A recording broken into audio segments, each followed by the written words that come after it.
Meu amigo Alex tem um tio chamado Henry, que sofre de demência. Resumindo, o tio Henry normalmente mora com a avó de Alex, mas ela estava na Flórida participando de uma viagem com o grupo da igreja. Enquanto isso, Alex tinha uma viagem de negócios e me pediu para cuidar da casa.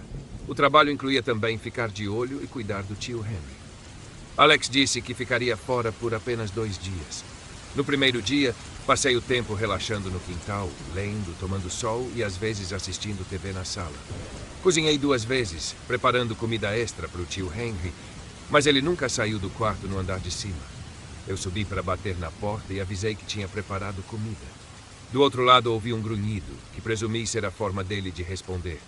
Curiosamente, eu nunca havia conhecido o tio Henry antes. Alex apenas me explicou que ele estava ciente da minha presença e que seria tranquilo lidar com ele. Durante a noite fui para o quarto de hóspedes e deixei a porta entreaberta para ouvir qualquer coisa. Em um momento, ouvi passos rápidos e pesados descendo o corredor e depois escadas abaixo. Poucos segundos depois, os passos subiram de volta e a porta do quarto dele bateu. Era uma sensação inquietante, como se ele estivesse tentando me evitar. No dia seguinte, a rotina foi semelhante. Cozinhei, deixei a comida no balcão e passei um tempo no quintal. Notei que os pratos estavam vazios, então ele estava comendo, mas claramente não queria nenhum contato comigo. Enquanto tomava sol, olhei para a janela do quarto dele e vi Henry me observando. Quando percebeu que eu notei, ele rapidamente se escondeu. Fiquei desconfortável e decidi passar o resto do dia dentro de casa. À noite, depois de jantar, vi que a porta do quarto dele estava aberta pela primeira vez. Pensei que talvez estivesse começando a ficar mais à vontade. Decidi escovar os dentes e me preparar para dormir. Mas mesmo deitado, me senti inquieto. Com o ventilador ligado ao lado da cama, ouvi um leve rangido. Ignorei até ouvir um som mais claro, uma respiração. Quando olhei para o canto do quarto onde ficava a escrivaninha, vi Henry sentado lá, me encarando. Gritei de susto e ele veio até mim, colocando a mão sobre a minha boca e pedindo silêncio. Por um momento, achei que ele tentaria me sufocar.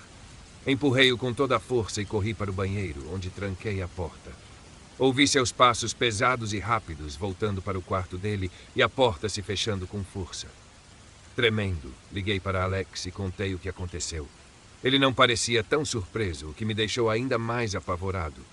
Alex apenas disse para eu dormir no banheiro, com a porta trancada, pois seu tio Henry podia ser perigoso. Passei a noite no chão do banheiro, dormindo talvez 3 horas. Pela manhã, arrumei minhas coisas o mais rápido que pude e saí para o quintal, esperando Alex. Quando ele chegou, me pagou um valor extra pelo que passei.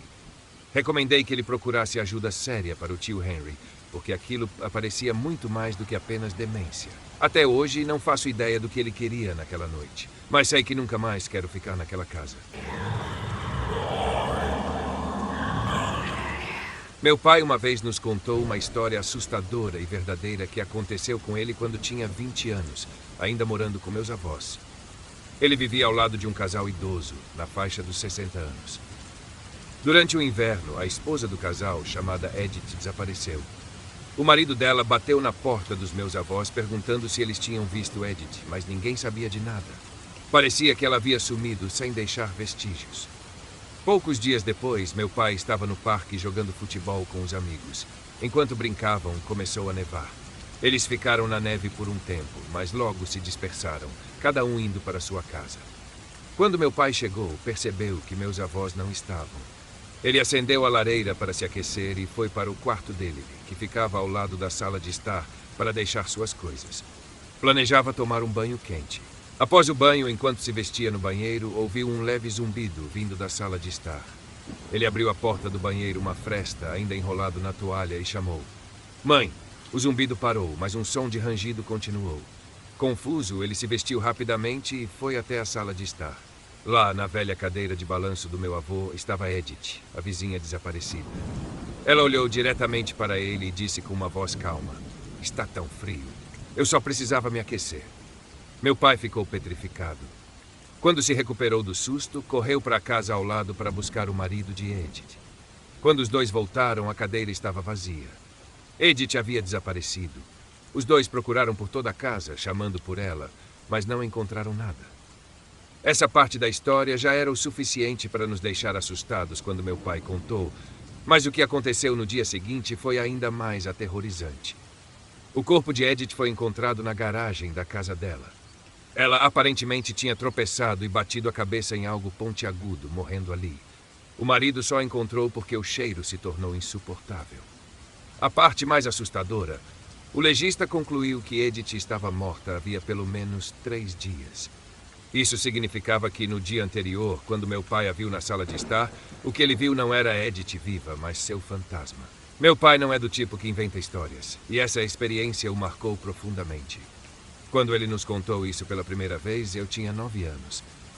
Só posso dizer que naquela noite eu quase não consegui dormir.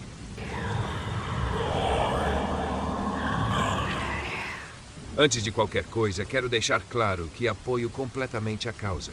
No entanto, acredito que saques e tumultos não são aceitáveis e que quem participa desses atos não deve ser associado aos manifestantes pacíficos.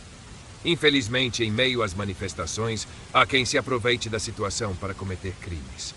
Há algumas noites, muitas lojas e casas na cidade vizinha foram arrombadas e diversos carros tiveram as janelas quebradas. Rumores começaram a circular entre o nosso grupo de amigos, vindos de policiais locais, de que nossa cidade poderia ser o próximo alvo. Na noite seguinte, ficamos acordados até mais tarde do que o habitual. Estávamos assistindo a um filme em família quando ouvimos gritos vindos da rua. Fomos até a janela e vimos um grande grupo de jovens mascarados marchando pela rua. Eles não carregavam cartazes nem protestavam de forma organizada. Apenas faziam muito barulho, gritando e xingando. Apesar disso, não pareciam causar danos. Então, voltamos para o filme. Mais tarde, meus pais foram dormir e eu fiquei jogando videogame com meus amigos usando o fone de ouvido. Quando comecei a me sentir cansado, desliguei tudo e desci para pegar um copo de água. No caminho para a cozinha, passei pela sala e percebi algo estranho no chão. Pedaços de vidro.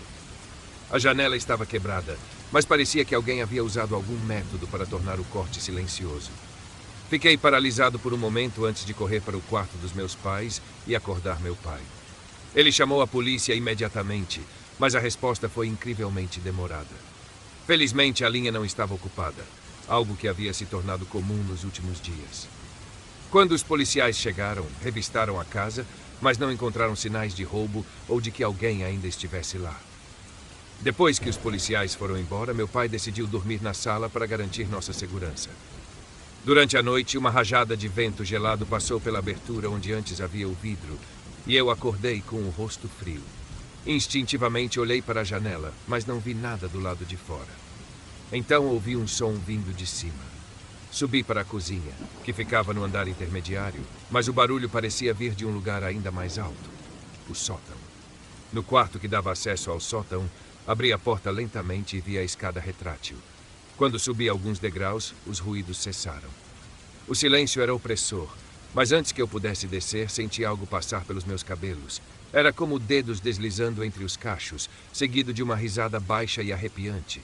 Congelado de medo, soltei um grito que trouxe meu pai correndo até mim. Ele não subiu, mas chamou a polícia novamente. Enquanto aguardávamos, os sons no sótão recomeçaram, desta vez mais altos, como passos pesados. Quando os policiais chegaram e subiram com armas em punho, encontraram um homem escondido lá. Ele usava uma máscara assustadora e olhava para nós com um sorriso perturbador enquanto era levado para fora. No carro da polícia, ele admitiu que viu os saques nas notícias e decidiu participar da diversão. Disse que entrou no sótão porque acreditava que era onde guardávamos nossos bens mais valiosos. O jeito como falava e agia deixava claro que ele não estava mentalmente são. Embora ele tenha sido levado pela polícia, o momento em que senti sua mão nos meus cabelos e ouvi sua risada continua me assombrando. Não consigo mais me sentir seguro em casa. E o sótão se tornou um lugar que eu não pretendo visitar tão cedo.